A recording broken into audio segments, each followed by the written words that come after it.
అయ్యా తెలంగాణ హిందూ ప్రజలు కొంచెం బుర్ర ఉపయోగించుకోండి. మన చుట్టుపక్కలే మనం రెచ్చగొట్టే వాళ్ళు ఉంటారు. అమ్మవారి గుడిని కూలగొట్టే కాంగ్రెస్ గవర్నమెంట్ ఇది. ఏ కమ్యూనిస్ట్ నోరెత్తుతున్నాడు తెలుసా? ఎవడెత్తట్లేదు. ఏ లెఫ్టిస్ట్ నోరెత్తుతున్నాడు? ఎవరు నోరెత్తట్లేదు. ఈ రోజు నేను పోరాడితే నా హిందూ ధర్మ పోరాటాన్ని కూడా వీళ్ళు రాజకీయ రంగు రుబ్బుతున్నారు. దీనికి ఆ తెలంగాణ శ్యామ్ అంట ఏమంటున్నాడు? నీ దగ్గర ఒక ఎకరం ఉంటే ఇయ్యి అంటున్నాడు. నా దగ్గర ఎకరం ఉండే ఇచ్చే ముందు నువ్వు ఇక్కడికి వచ్చి అమ్మవారి గుడి దగ్గర దెబ్బలు తినిపో. నువ్వు ఫస్ట్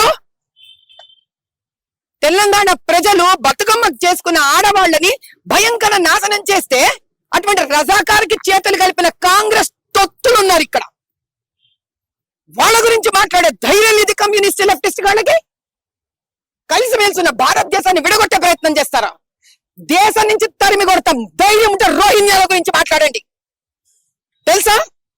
ర్యాపిడోలు గీపిడోలు పేరు మీద రోహింగ్యాస్ ఎంతమంది ఆడకూతులను నాశనం చేస్తున్నారో తెలుసారా మీకు? అది మాట్లాడే ధైర్యం దమ్ము లేదు కానీ మీకు. ఈ రోజు పురాణ బస్తీలో హిందువులు కూడా ధైర్యంగా ఉన్నారంటే వీళ్ళతో వాటి కలిసి పోరాడుతున్న మార్వాడీల వల్ల కూడా.